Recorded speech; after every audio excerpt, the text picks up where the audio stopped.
I know a little bit about clean eating, and I embraced it and I loved it because I think so many people out there don't really realize how much chemicals and a lot of processed things that are in food that really can affect your health.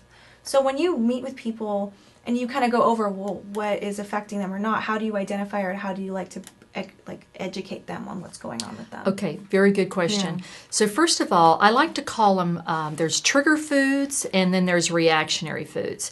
So reactionary foods are foods that have been on our national food chart. We were taught in school what to eat, what was considered healthy for us. Now all of a sudden, as we're aging, these foods are creating bad symptoms. Like you might have bloating, you might gain weight after lunch, you might have diarrhea or constipation. So those are what I call symptoms, bad reactions that all of a sudden these foods are causing. Trigger foods, on the other hand, are foods that are triggering a bad reaction in terms of inflammation, which can cause an impact to your metabolism, which can tie to your thyroid. So that's kind of a different differentiator between the two, and one can be a little bit more serious than the other, because whenever you're creating inflammation in the system, that can throw your whole body chemistry off. Yes. You mean like someone like, I'm going specific, but like someone has like a yeast infection or something, or candida, or is that what you mean by inflammation? Right. So yes. So okay. inflammation can be caused by foods that basically, I'll give you an example.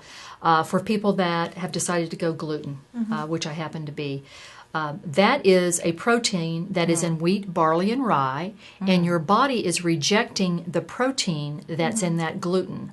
So when it does that, that causes inflammation that can eventually damage your gut flora. In your gut. It's, just so you know, 80% of your immune system actually resides in your gut, and that's why it's so important to maintain a balance there.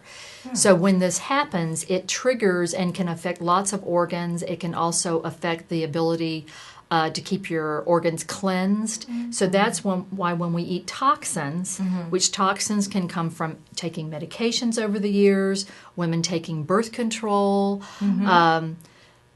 when we're eating pesticides on our produce, these kinds of things, that all builds up in our system, and over time it can actually cause dysfunction with our organs.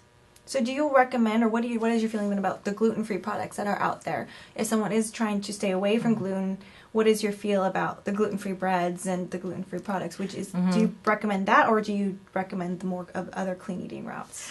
Well, what I recommend, Priscilla, is be very, very careful. And this is one of the reasons that inspired me to become a Clean Foods Gourmet cook, because a lot of gluten-free products on the shelf, always remember when they have to take away something, they're usually adding something else. And that something else is sugar. Yeah.